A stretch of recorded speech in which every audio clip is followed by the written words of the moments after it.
Hello and welcome. My name is Tom. This is the Enthusiasm Project Season 7, Episode 2, coming at you. Yay, woo. Okay, we have rhymed now. Today, kind of shifting gears a little bit. Today I want to sort of do some updates on things that have been happening in my world, but not just because of raging narcissism, because I think hopefully those things might be interesting or helpful or relatable, even if you're not experiencing something that's exactly the same. Maybe you have experienced something similar, or you're trying to navigate something, or you have input for me that you could share and help me, which would be great. Nothing bad, but just, sometimes it just sort of feels like a lot of stuff is happening all at once, both good and bad, and you're just trying to sort of figure out your way through it. And sometimes it's fun to just sort of share that stuff and, just talk about those things in general. So that's what we're going to focus on today. Now, before we jump into that, we'll talk about equipment a little bit. I am using a microphone that I have never used on a podcast before, which is the Rode Procaster. Not to be confused with the Rodecaster Pro, two very different products. But the Rode Procaster is... I hate using this comparison, but I don't really know of a better comparison. It's like the closest thing Rode would make their version of the SM7B RE20, that kind of like broadcast dynamic classic microphone. I feel like it's not super fair to compare it in that way because they're not exactly the same, and I don't think it does a justice to everything, or to any of the mics, because they're all different. But it's kind of the closest thing there. It's like if you want Rode's version of here's, like SM7B style microphone. That's what this is, like the pod mic's bigger brother or sister, but it's been around for a long time. I've just never used one. The reason I've never had one, because I get asked all the time, like, have you used a Procaster? You should get a Procaster. And the reason I never have is just because, honestly, I thought it was too big. It's like if you took like 2.5 pod mics and stuck them together, you have a Procaster. And plus then you need to put it in like a shock mount or whatever. It's just a big mic. But I do think, I am very impressed with the sound of it, and I do think it's a really good sounding mic. And I've noticed over the years, because it's been around for such a long time, anytime I've seen somebody use it or heard somebody use it, I've always thought that it really does sound quite excellent. So I'm happy to have one.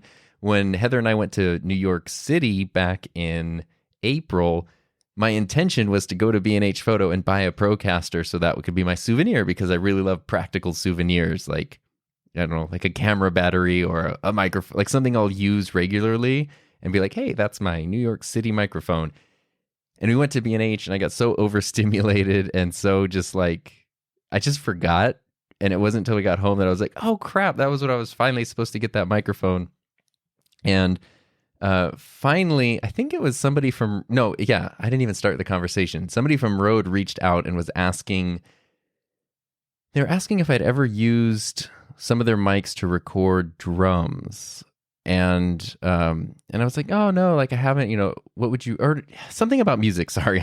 This is like a terrible conversation with myself, but they were asking about recording music, and I was like, oh, what would you kind of recommend? And they did say like a Procaster can be great for a kick drum or even like other drums.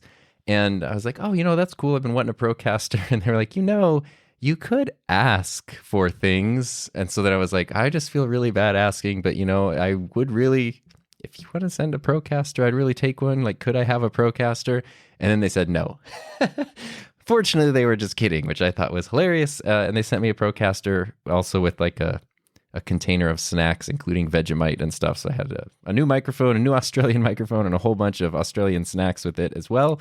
The cool thing, one of the many cool things about the Procaster, I'm still very new to using it, so don't take this sample as like pure, like this is the best it could possibly be, because I'm still learning it as well. But, one of the best ways to learn something is to just use it, and that's what I'm doing right now. But one of the really cool things is the price, which is also why it's not super fair to compare this to the SM7B or the RE20, because the RE20 is $600, the SM7B is $400. The Procaster is usually like $250-ish dollars, usually less than $250. So, you could get two of these for the price of one RE20, and it's also a very good microphone. So, that's cool. So anyway, I'm liking it a lot. I am, just for, just if you like what you hear or you want to critique what I'm doing or whatever, I am running it into the Rodecaster Pro 1 because that is a distinction that we need to make these days. And I do have it also running through the Fethead because as a dynamic mic, the Rodecaster 1 can definitely power this without a booster, but it just sounds, I think, better and cleaner with a booster. So I have the Fethead plugged into the mic, and then I also have the Rode WS2, the windscreen, the windscreen that also fits on the pod mic on the mic as well, so that way you're not hearing a ton of plosives today. So that is the setup that I'm using today. The Rodecaster does have a Procaster like setting where you can just specifically push a button, but all it really does is just adjust the gain to you. It puts the gain at like 35. So it doesn't like change, as far as I know, it doesn't really seem like it's changing any other EQ settings other than just setting your gain at the right level. But if you're using a booster like I am, you don't need the gain up that high, at least on the Rodecaster 1. Different story with the Rodecaster Pro 2, but we'll get to that. Well, yeah, anyway, that's a story for another day. We're here for other stories, although all of these things play into today's story. So I guess the best way to start maybe would be to go back in time to 2018, because 2018 was a year after I had started my YouTube channel, and it was this amazing journey. By the time it was this time of year, like June, early summer of 2018, I had had my channel for a year. I had just crossed like the 1,000 subscriber mark, which was crazy, and I had made, how many videos? I had made like 80 or 85 videos at that point, which is pretty crazy. Maybe even more. And done a bunch of live streams and stuff like that. And the YouTube channel was this really fun, crazy, just awesome journey that I loved and was having such a great time with. And I was also, of course, working full time. And what I didn't realize was that I was feeling a lot of stress, and I just naturally assumed anytime I felt stressed that it was because of my job. And so I just kind of blamed work, or I looked at what I needed to do, what I needed to change about my work habit, especially because my specific job was stressful. Teaching is a stressful job. But my specific job, just because of how events and schedules and calendars worked, January through May, which is like half the school year, was absolutely absurd. Like there are so many like events and trips and things to organize, and I'm just one person, and I'm trying to, it's just chaos all day, every day, including weekends and breaks, quote unquote breaks. And it's just insanity for like 5 months straight. And at the end of it, you're just kind of dead. And so when I started like not feeling well and feeling stressed out, I just sort of assumed it was work, because it normally is. And I think part of it was, but a big part was also my YouTube channel was stressing me out, because I had started the channel, I made like 8 videos when it started that were just sort of like, I'm making random videos. It is what it is. And then I did a 30-day upload challenge where I did 30 videos in 30 days. And that was cool. I learned so much. I don't know how I did that while also working. Like I was just, I don't know, having a lot of fun, did that. When I finished the 30 days, I decided to just do one video per week. And I think I made Tuesday my upload day. I thought it was important to have an actual day. So I did Tuesday was my upload day. And then from like October through June, I just did every single Tuesday, made a new video. So that was kind of where I was at. And since the channel had been such a fun, creative outlet, personal growth, like I had met Heather. We were living together at that point. Like we had known each other for a year, which is crazy because now we've been married for 2 years. So time flies. But anyway, it was this great thing. It was this really positive thing. And I didn't want to think that anything negative was coming from it. But a huge part of my stress, it turns out, was coming from the YouTube channel, from in both positive and negative ways, like in being excited about it and having almost too many ideas where my brain won't stop. And then in also putting pressure on myself to, everything I'm doing at work, but I'm also trying to get a new video out every single Thursday. And for me, I hate talking about this because I'm like so traumatized by them. But since about the time I was 11 years old, I've been getting migraines. And sometimes it'll happen multiple times a month. And then I might go a year without it happening. And so it's terrible. If you get them, you know what I'm talking about, and you probably know why I don't want to keep talking about them very much. But they're incredibly painful. It's not just a headache. Like, you're completely incapacitated, at least the kind I have. You lose your vision. You become like super, super sensitive to any kind of sensory input, sound, light, whatever.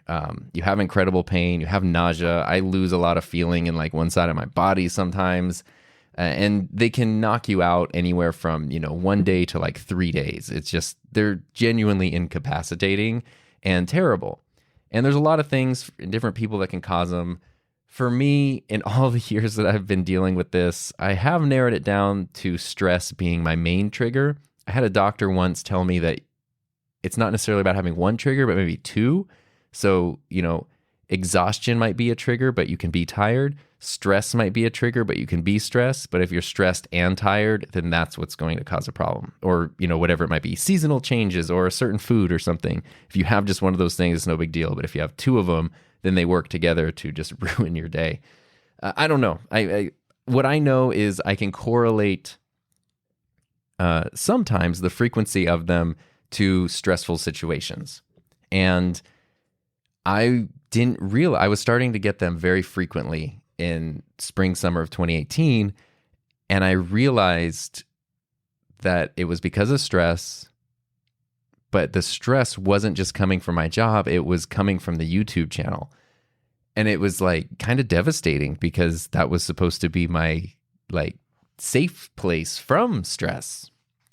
And so it took a while to kind of figure that out. And that was when I decided that I was not going. I made a whole video about this. It's called, I've changed the title like 10 times trying to get people to watch the video and no one watches it. But it's a short video. I'll put a link in the show notes. But I did a video kind of explaining that, basically I didn't want to hold myself to, I have to do this thing every single week, regardless of how bad it might be for me. I want to try and do the best I can, in a healthy, sustainable way. So I'll just be uploading videos whenever I want. And that was cool. And that was what I did then for the next year after that, was just whenever I'd make a video, I'd upload it. But of course, there was kind of always this thing in the back of my head that was like, well, you should be doing a video once a week. It just doesn't have to be on Tuesday. It's just like, within this 7-day period, did you upload a video? Which did relieve things a bit, but I was still like, when you're working a full-time job and doing something like that, it's like, okay, obviously my weekends are probably going to be spent on video production stuff, and I'm going to be tired. Like, there's certain things that are just unavoidable. But that's what I did. And every time I would finish a video, I'd upload it and publish it. So if you saw a video pop out on YouTube, it's literally a video that I finished. However long it took to upload it was how long ago I had finished working on the video. It was like immediate. And that was kind of fun, to get that like immediate, hey, I made this thing, everybody look. But after another year of doing that, I didn't miss a week in that whole time, even though I told myself, like, I don't have to upload a video every week. I didn't miss a single week. I just totally different days. After that, it was the next year in 2019, and I've talked about this before, that I was still feeling that pressure of like, I want to keep the momentum going, but I also know that life does happen and I need to do something to help with this. So that was when the school year ended and I had a little bit of break before like summer chaos started, because even though people think teachers get summers off, your summers are actually super busy a lot of the time, and you don't just get all of the time off. So while I had like a couple weeks, I basically tried to make as many videos as I could so I could schedule them out. And I ended up with like not just one video to post, but 3 or 4 videos. And then I chose Thursday as my upload day because I figured with my work schedule, Tuesday was really hard because it was like I have to make a video on the weekend and then basically try to edit it Monday night after working all day. So it'd be done on Tuesday, and it just didn't work. Whereas Thursday was kind of like, hey, I could work on the weekend. I can even work a little bit Monday, Tuesday, Wednesday, and then have the video done on Thursday. So that's kind of why I chose Thursday as the upload day. And I just scraped myself on the chair, and that hurt really bad. And that was distracting. So that was why I chose Thursday. But instead of just, the video you're seeing on Thursday is the video that I finished Wednesday night, I wanted to schedule things in advance. And so I had not just this Thursday's video, but the next one and the next one and even the next one after that, like multiple weeks in advance. And that has been a life. I do that to this day, like to right now, which has now been 3 years of doing that. And I've talked about it before. I know it might not work for everyone, but it really worked for me. I've had people literally laugh at me when I tell them to do this. If they say that they're stressed out and they're like, oh, making a video every week is really hard. And I'm like, seriously, spend 2 weeks making as many videos as you can and then schedule them out. Because once you do that initial push, you kind of have the safety cushion. And then when stuff happens, when you're busy or you're sick or whatever, life happens, you don't have to worry. Like the other day last week, at the time I'm recording this, I got a migraine on Thursday morning. And I was out for the entire day because I died. And it didn't affect the channel at all. Like a video was still published. Everything still happened. I didn't have to do anything. And that was great because even though I was not like physically capable of doing anything that day, nothing was derailed. The downside to that, of course, is if you take time off, and I've done it for less terrible reasons. Like when we went to New York, it's like, okay, I know we're going to New York. I might be filming stuff that will end up in videos, but I'm not going to be making a video this week. So I don't want to even put that pressure on myself. So, you kind of know like, okay, I'm going to burn through one of my like scheduled videos. And so now instead of having 3 or 4, I might have 2 videos scheduled. And so after that, it's like you've taken money out of your savings account. Now you have to save money up and deposit it back in. So you kind of have to do that thing where it's like, oh, I'll make an extra video this week if I can to try to build it back up. And that's always a little stressful. But in general, having the schedule has been great. And I shuffle things around a lot. So typically I'll make a video and just put it back at the end of the queue. But sometimes stuff makes sense, like for something to come out on a certain date, or if something just seems more relevant, like if I have a microphone review and a lens review that are scheduled, but it seems like a lot more people are talking about the lens right now, then I might switch those in the schedule. So it's not always like the order that stuff is published is not always the order that they're made in. Sometimes it will be like Thursday's video is the one that I edited on Wednesday, but I don't have to do that. That's a choice because I want to. It was very hard at first to learn to be patient, to finish a video and be like, wow, I finished this video. I'm so excited about it. Can't wait for people to see it in 3 weeks. And then you're just like, great. That actually took like months to get used to. And that's been a stumbling block that I've had people tell me when they think about whether or not they could schedule stuff themselves. They sort of talk about like, well, I'm impatient. I wouldn't want to wait weeks for people to see something. And I get it. But you do actually learn patience. My parents trying to teach me patience at 4 years old or whatever and failing miserably. This helped. This actually finally helped to teach me patience. And it's really worth it because of the amount of stress that it reduces. And that has been like what I would say one of my biggest secret weapons now for the past 3 years in helping to keep things manageable and sustainable. Now, it doesn't mean that the channel is not stressful at all. And so I have that kind of machinery going here. But in the past few months, there has been a whole bunch of other stuff that's happened and gone on. And oh boy.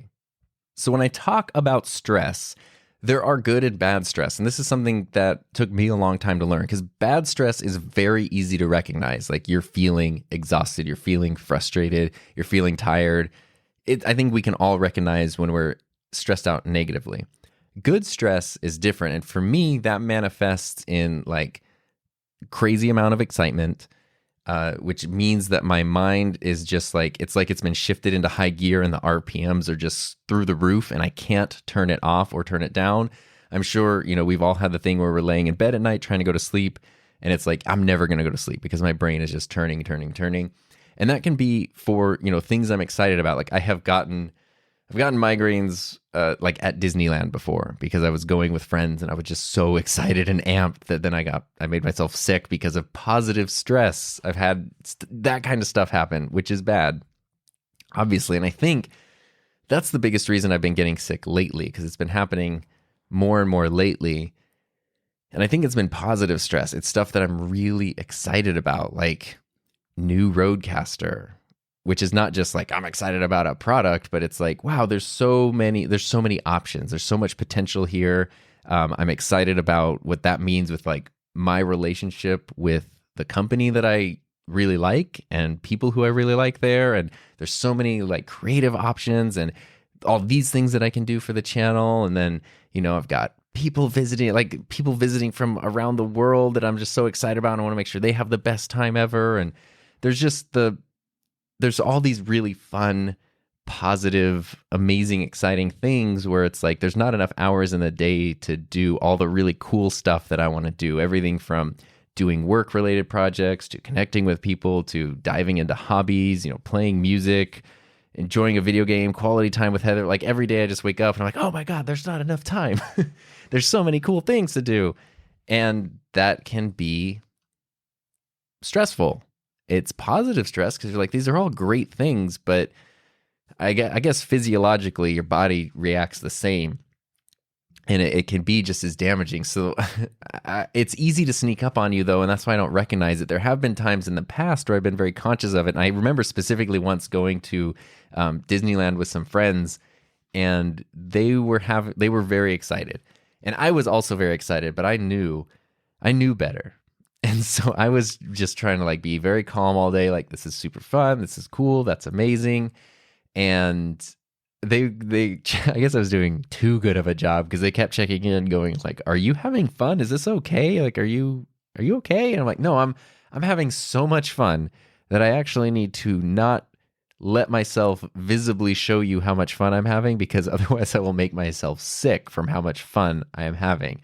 So, sometimes you can recognize it and go like, hey, you know what? I'm feeling really tired. I'm feeling really anxious. Sometimes it's a mix of positive and negative stress. I'm feeling like you can get kind of out in front of it and go like, I feel like my mind is racing right now. And maybe that means I should kind of like calm down. I feel like I'm thinking about, work stuff too much. Like, I feel terrible about this, but when Heather and I celebrated our second wedding anniversary recently, we went to a day spa and we got couples massages. And not only did the massage therapist have to like tell me to relax many times because I was clenching up like just so much and tensing up so much. At one point she was like trying to work out a knot in my shoulder and she was like really pushing at it. And instead of my knot like popping and giving way, her knuckle popped. So that was great. But the first like 20 to 30 minutes, I was trying so hard to just be present in that like moment. But the first 20, 30 minutes, I was literally like drafting email replies in my head for stuff I was excited about. Like, oh, I need to talk to this person about this. I need to tell them this, this, this. Okay, this person had this question. I need to do that. And it's like, no, don't do that right now. I didn't have my phone or anything with me. Like, no, nothing. But it's just, my brain was not stopping. And that was when I was realizing like, wow, okay, I really, really, really need to be firm. Not everyone necessarily needs to do this, but I think I need to be firm with like, okay, I have worked and I've given myself all the freedom to work, but now I'm done working and I need to not focus on that stuff. But that transition from working to not working is not as smooth as just flipping a switch. And there has to be like something transitional to focus on or to shift from that, because otherwise my brain won't stop and then it gets revved up and then I make myself sick or something because I didn't realize it. So like you have to be like constantly aware of how you're feeling, and it's so easy for that to get away from you.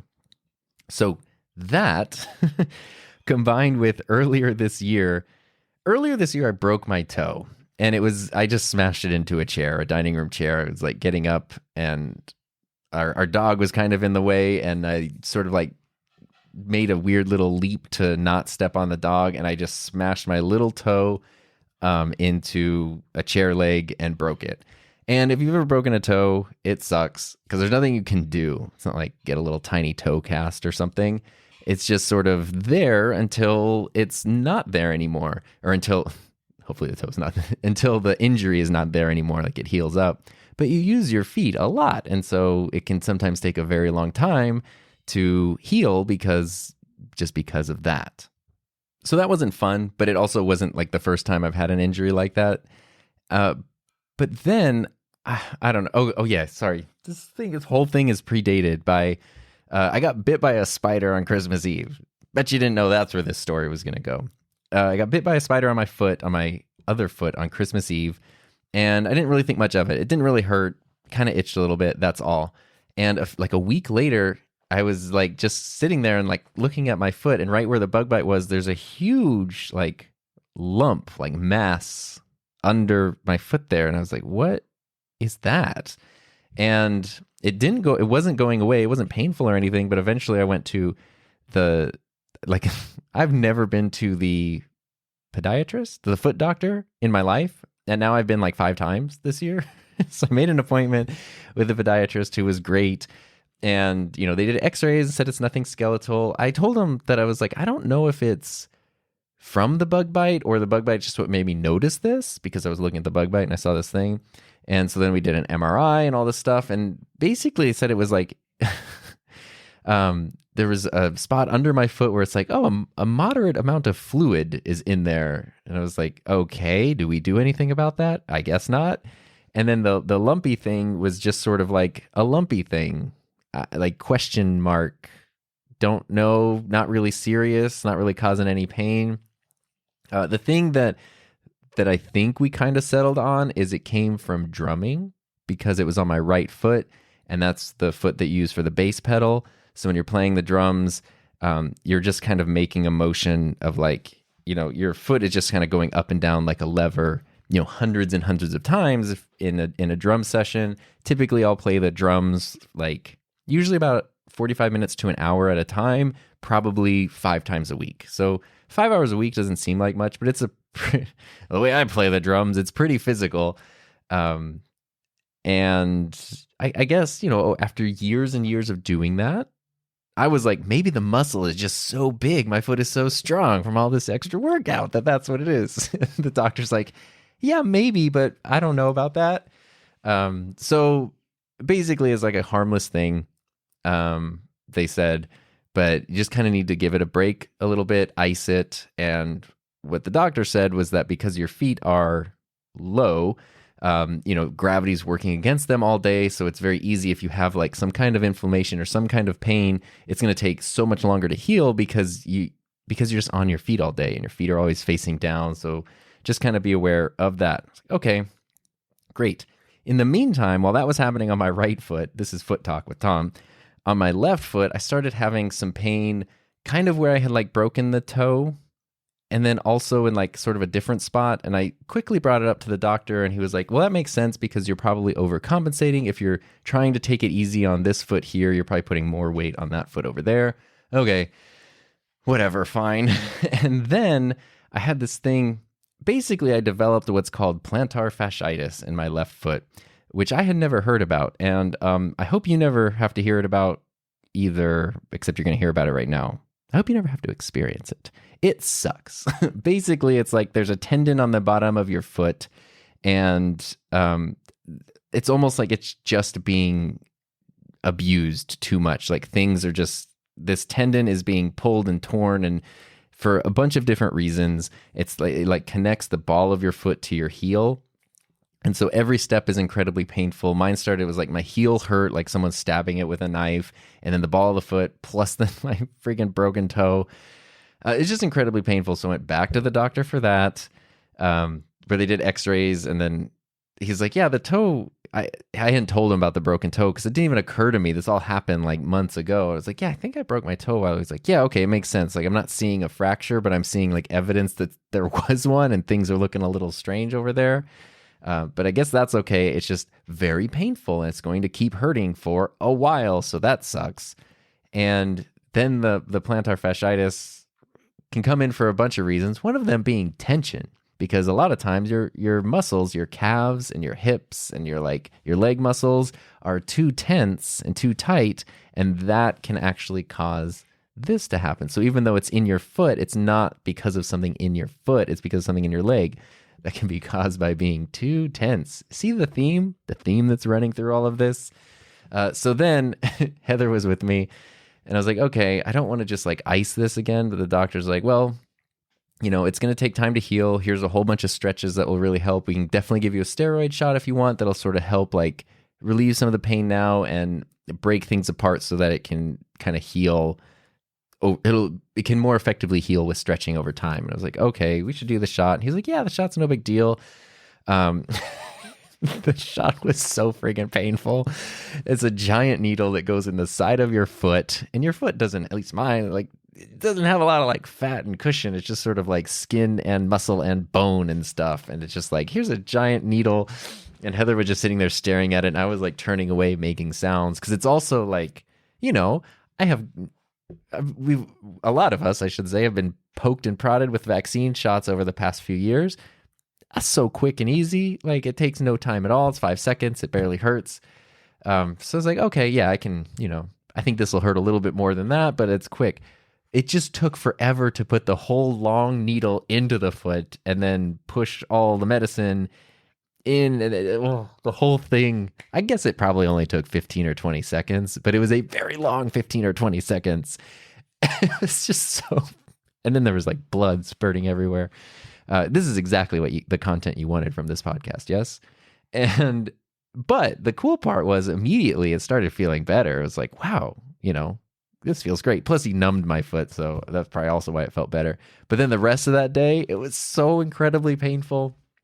But fortunately, as much as that sucked, after doing a bunch of stretches and stuff, it's really, really, really helped. So which is probably good for me in general, just focusing on like stretches and all these different calf and leg and hip stretches and stuff, which is awesome. And I think that's a good thing to do. So that has actually gotten significantly better. Still, the part that's broken hurts a lot. The reason I'm telling you this is not just because I am now an old person who only talks about my physical ailments. It's because since my feet were both injured now, both feet had problems, it meant I couldn't play the drums, which is like, that's a huge stress reliever for me. It's one of my favorite activities. It's something I'm incredibly proud of. The drums are such a cool personal journey, like the experience of, I got my drums when I was 29, right before I turned 30, and now I've had them for almost 7 years. And I feel like I've progressed pretty decently. I'm really proud. Like the drums mean a lot to me, and I'd wanted them for my whole life pretty much before. So finally getting to a point where I could not just like afford a drum set, but where I had a house where I could have a drum set, because you can't have drums in apartments and stuff. So that was such a big deal. And not being able to play those was like, kind of sad. and I don't know how long I can't play the drums for. I could probably do a little bit, but I don't really want to risk it that much. So a couple things happened here, which was, as you probably have noticed in some recent videos, the drums are not in the background anymore. So one thing I did, I don't even know why this happened, but I had been looking at getting a bass guitar for a while, because that's where we're going now with this story. I promise it's all connected, but wow, when I just look at little snippets out of context, it seems insane. So yeah, if you know me, you know that I love the drums. I have the drums. I've been playing guitar since 2001, but before I ever got a guitar, I actually bought a bass first, just from a pawn shop when I was 15, and it was not a great bass. The bass itself might have been fine, but it was a pawn shop bass. I didn't know what I bought. It was $120. It was set up terribly. It didn't sound great. I also didn't have like the proper like amp or anything for it. So it was really hard to play. It wasn't really encouraging. It was also like, it wasn't like an inspiring instrument to have or anything like that specific bass, because it wasn't something that like, oh, I really want to pick this up and play with it. So I ended up getting a guitar and going down that whole journey. And then eventually, like, I think I kept that bass for like a year or two, and then I traded it. And then in 2016, I was like, I really would like to have a bass, especially if I want to record stuff, because I have drums, I have guitar, and if I had a bass, I could record like a full track with real instruments just myself. And so I just bought a $140 bass, like a P-Bass copy from online. And it was so much nicer than the one I had gotten from the pawn shop. Like, it sounded way better. It worked really well. It was, it was a cooler style and color. So it looks pretty much just like a P-Bass, and it's like a nice Daphne blue. It's the one that's been in the background of my videos for pretty much since the beginning of the channel. So you've probably seen it if you've watched one of my videos. And it's great. It has parts of it that are actually like it's weird. Like the neck is really nice, but the fretwork is terrible, where it like literally will cut you and make you bleed because it's so rough. And I've tried sanding it down. I've done the best I can. Like the action's okay. I've done some like basic setup on it. It's way more playable than my other one was. To me, it reminds me of like, it's very functional. Like it gets the job done. It's super functional. You can learn songs on it. But I know through having guitars and the drums that it's not just about having the instrument. Even cameras are kind of like this, or microphones. It's not just about having the thing. There are certain things that you connect with for whatever reason. And because of that, you want to use it more. Like you want to pick up that instrument more, use that camera more, that lens, whatever it might be, not just because of what it is, but there's some kind of like intangible quality that you connect with. And I never really had that. So I thought, I'd really like to just get like a legit Fender P bass and like the classic electric bass. And I've been looking for a long time, and finally I decided I'm going to get one. I have a bunch of guitars. I don't want to get like a collection of basses. I would like to just buy a really good bass and then have that be my bass. Because I also like the idea of, it's as fun as it is to have like, hey, I got like multiple cameras, multiple guitars, multiple whatevers. I like the idea of when you have like your one tool, like the thing that you connect with the most. There's I don't know, there's something really special about that. Like Heather and I finished reading The Expanse, and she's just finishing up the audiobook, which is an awesome sci-fi series, and it involves like a crew on this spaceship that they have for a very, very long time. And towards the end of the series, somebody says that something along the lines of, when there's a tool that's been used and cared for long enough, it develops a soul. And I really like that idea. Not necessarily like literally, but the idea that like when you have, if you have 15 guitars and you play all of them for minutes at a time, it's not that you're not enjoying them, but it's like you don't really have that one connection necessarily with like the one. It's probably a bad example, but when you just have like, here's this one bass, and that's going to be your bass, and that's it. And you're going to put, blood, sweat, and tears into it and spend time with it. And that's going to develop a soul over time. I really like that. I love that with everything as much as practically possible. So it was worth investing in something good. I ended up buying a Fender American Professional 2 P bass in this awesome Miami blue. You've probably seen it at this point because I posted a whole bunch of stuff about it. I even did videos on my second channel about it. It's great. And it's super cool. I've never had an American Fender before, which is just like, not that, I don't know what the real difference is between like the American factory or like the Mexico factory, but it's just sort of, it's less like the idea of like the country it was made in and more the idea of fewer people working on it. So it's not like, here's an assembly line where there's a million people just each doing a little thing versus like, here's a couple of people who spent like a lot of time on these different parts.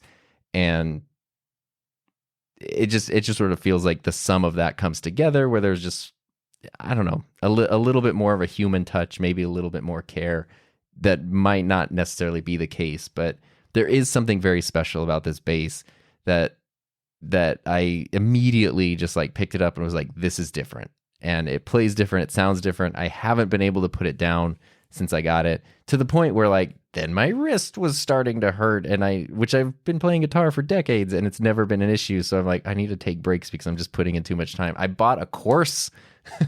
If you go to bassbuzz.com, I bought the Beginner to Badass bass course. So I'm still a beginner, but one day I'll be a badass. And anyway, so that, which is crazy. Like I've never bought an online course for something like that before. And I've been learning my own songs and or not my own songs. I've been learning just on my own and having fun, of course, but to sit down and like structurally, like here, I have a metronome. Here is, like specific techniques that we're going to practice today, just super simple over and over again. I've never really been good at like reading music. So learning the basics of notation that aren't just like tablature, that kind of stuff.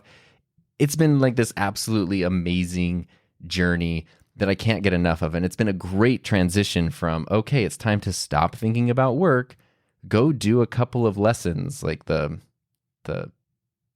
are the course that I'm in is, if you do it like consistently, regularly, is like a 3 to 6 month process. So there's a lot to cover. So go do a couple lessons and focus on that instead, and just have like a really good time, and then play around. And it's like easily an hour or two will go by, and then I'm not thinking about emails and content strategy and all of this sort of stuff. So the bass has been amazing, especially because it doesn't hurt my feet. So I can play that with like, while having injured feet. But I've been so frustrated lately with how little space I have in my room. Like, it's great, and I pride myself on being able to do a lot with a little space, but it is just getting so full. And every time I'm working on something, I'm just tripping and falling, and God forbid, like, a second person needs to be in this room. It doesn't work because there's just not enough room. And 25% of the space is taken up by a drum set, which I love. Like, the drums are kind of a character in the background of my videos, and I love that they're there. I love what they represent. I actually love how they look on camera too. The cymbals and the stands, like, they reflect light and give these nice little bokeh balls, and it's awesome.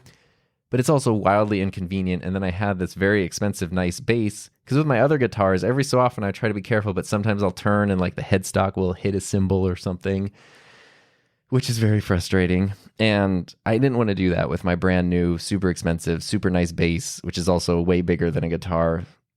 And I knew I couldn't play the drums anyway.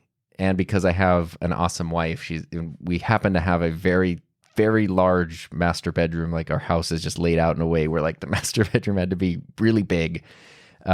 She's like, why don't you just put the drums over there? And I still don't know how I feel about it, but I was like, I'll give it a shot. So I moved them out of here. So they're over there. I just haven't been playing them, but they are set up in a different room. And now immediately I was like, this room feels totally empty. And maybe I could get another tool chest thing to organize camera stuff and put it over there. But then I was like, Tom, no, don't fill up the space. Let it just be empty space, because now when I make videos, now it's just easier to work in here. As sad as I am that the drums aren't in here, it's just easier for me to move, like to walk in and out of the room, to not trip over things, to set stuff up, toss something on the floor if I need to. So that has been awesome. But also it's allowed for more flexibility, because I pretty much always just had sort of like a couple of places where I can put a camera if I need a camera on a tripod. So I'm setting up B-roll shots or whatever. It's like, it has to be here or here. But now I have a whole section where I can get different angles. I can set up, like I can build, I don't want to call it like build a set, because that's very ambitious, but I can build a little setup for something that doesn't have to just be like on a desktop or whatever. I can, do a cool little lighting setup. It's like the smallest micro studio space ever, but it's really cool. And when I'm playing my bass or my guitar, I have room. I can turn around without smashing the headstock into something. And that has been really, really nice. As like much anxiety as it gave me to get rid of the drums, that whole experience has been awesome. And just sort of like, I don't know what it is, because I've played instruments. I know like that I have phases, even with cameras. Sometimes I get really into video, and then I get really into photo, and then I go back to video and back to photo. Then I go really into audio, then really into video. Like, I have these interests, and my interests have always been the same, but I sort of like go through phases where I focus on one thing a little bit more. And same has been true with instruments. Sometimes it's like, okay, I want to play guitar. Now I just want to play drums. Now it's synthesizers, but it's always like music and instruments. And so I know, like, okay, I'm like obsessed with the bass right now, and that might wane or like ebb and flow over time. But there is something, I haven't felt this way about playing an instrument. Kind of when I got my drums. What I really remember is when I started playing guitar in high school, and it was like, as soon as I got home from school, any free time I had was like, I'm just going to go learn some songs and play the guitar and learn about the guitar and clean my guitars and just guitar. That's it. It's kind of like that feeling again, except instead of 15, I'm 36, but it's like the exact same feeling. And for some reason, the bass just works with how my brain works more. Like guitar, I love the guitar and it's really fun, but I definitely feel like there's a limit where like it's almost like how I feel about math, where like, oh man, math is amazing, and I have this appreciation for it, but once I hit a certain level, it just doesn't matter. Like it doesn't click with how my brain works. And for some reason, the bass just clicks in like a way that I've never experienced before. And so the feeling that I've been getting and the enjoyment that I've been getting out of it is very different than anything I've experienced with other instruments so far. And it's kind of this strange thing where I'm like, well, yeah, I'm moving the drum set out. I'm taking a break from the drums, which is scary because I don't want like skills to diminish or anything. But now I'm focusing on this other thing, which has also just been like wildly fun. And that has been a stress reliever because I don't have to worry about anything else or think about anything else. And that's been like my transition secret weapon. Plus, unlike the drums, I can just put headphones on the bass and it's relatively quiet, so I can play anytime for as long as I want, pretty much. Not so much the case with the drums, obviously. So that's been great because I can feel when my brain is revving up, time to just go play bass for a little bit. And then then I get revved up thinking about like, now I need to go watch some bass reviews and like bass history videos and all this stuff. But that's been super fun and really helpful, and kind of the thing that like, it's almost like I think without me realizing it, my YouTube channel is sort of like, it's growing kind of consistently and not even like super fast or anything. So the growth hasn't felt like it has changed. But I don't know what it is, if it's just time or the people who are finding it or whatever. It feels like it's sort of like, I've just said like 1,000 times. This is why Heather gets frustrated when I talk to her sometimes and I don't actually say anything. What it feels like is as though maybe I've passed a threshold or milestone and sort of entered a different phase, I guess. And it's just the way that even like the sponsorship offers that come in, most of which I still would say no to, but are different. And the way that people talk to you are different, which is funny because it's like, it doesn't seem like much has changed. And Lord knows there are like way bigger, way more successful, way more prominent channels than mine. So I don't know if I don't know. All I know is this is what I'm experiencing.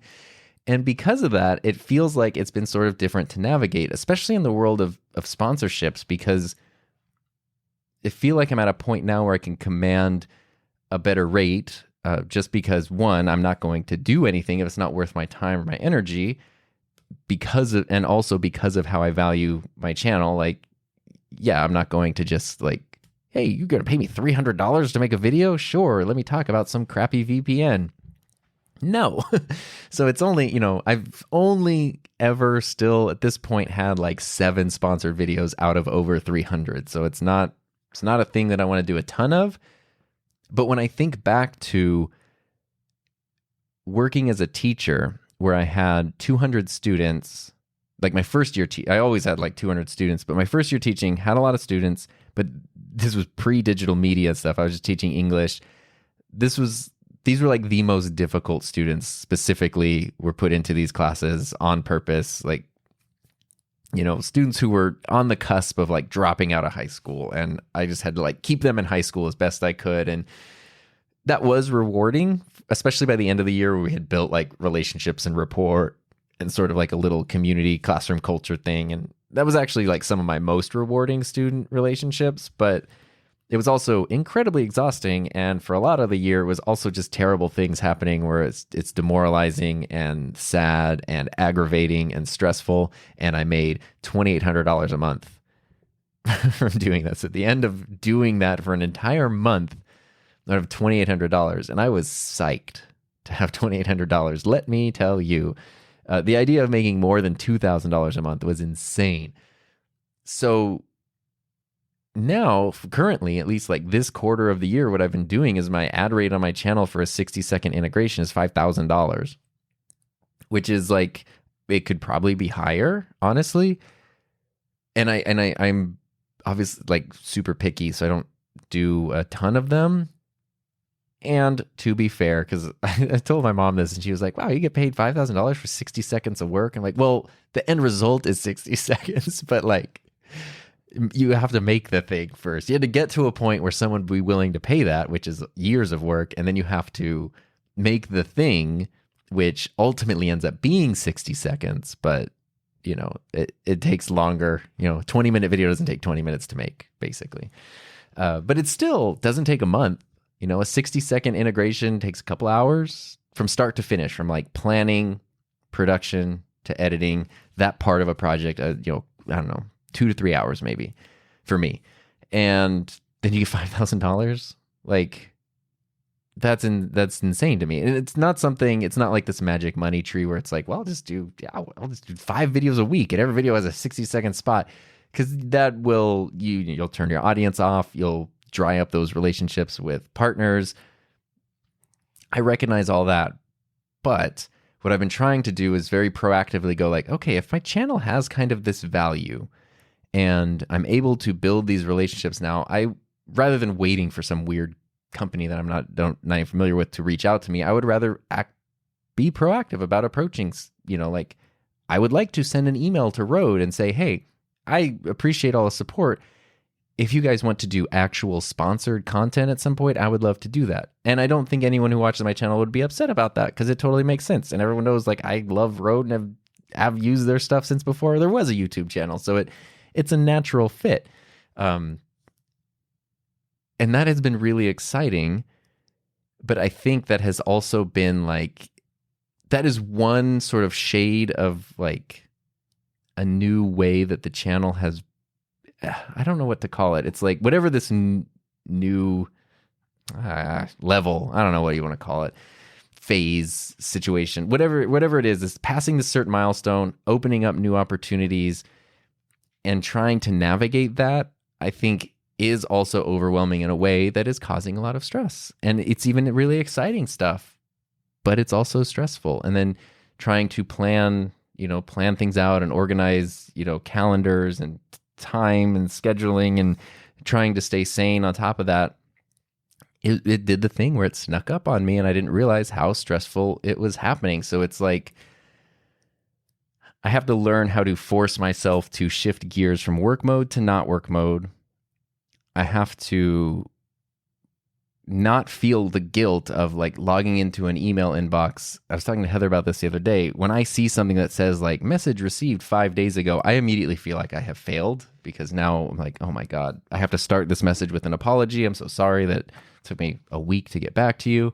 And Heather's like, no, you don't apologize. If anything, just say thanks for your patience and then blah, blah, blah, blah, blah. You don't need to like start with an apology. Just because someone sent a message out to you doesn't mean now you're obligated to reply immediately. Like, you set aside your time, and there are things, I guess that's another thing, is that I can't get to everything. And I hope that, I don't intend for that to sound like a braggy thing or whatever, but like it has gotten to the point where I can't reply to every comment. I can't reply to every email, every message, even though I still really, really try. That in and of itself takes a ton of time and also a ton of energy and like, I don't know, emotional empathy or whatever you want to call it. So I just can't do that all the time. And the guilt that I feel of, if somebody spends their time trying to share something and I'm not able to get back to them, especially in a reasonable time, it makes me feel guilty. So I'm learning to navigate that. Like, nobody else needs to do anything about that. That's just me learning to navigate that. And the whole reason that I wanted to share any of this wild, weird story with you today that involved injured feet and bass guitars and stress and stuff was just because I think that whether you're in a situation that's similar to what I'm doing or not, I think we've all dealt with our similar versions to this. And it's always just sort of helpful to hear that other people are, trying to figure stuff out. It's not bad. Like, none of it is bad. And I'm super grateful. Everything's happy. Like, none of it is bad, but it's a thing, right? Like, it's a thing that I'm trying to figure it out. It's so easy to think that people have everything figured out when you see what they, when you see like a public facing side of someone, it's easy to feel like that person's got it all figured out and I'm a total mess. So it's nice to know like, oh, everybody's just trying to figure it out as best they can and making some good decisions and then sometimes making bad decisions and trying to figure things out. And sometimes I just think it's really helpful to share that. And it feels like there's been so many weird little things that have popped up over the past few months that have all sort of like congealed into like this just oddity that it was worth sharing. So if you made it this far, thank you for listening to that. Thank you for letting me share this with you. I hope there was something you could glean from it. I mean, if it's entertaining and you're just like, that was an enjoyable way to spend an hour, that's cool. If there's something that you could glean from it, or I don't know, made you think about something that you're working on and going like, oh, hey, here's an idea of what I can do, that would be awesome. And hope that's the case.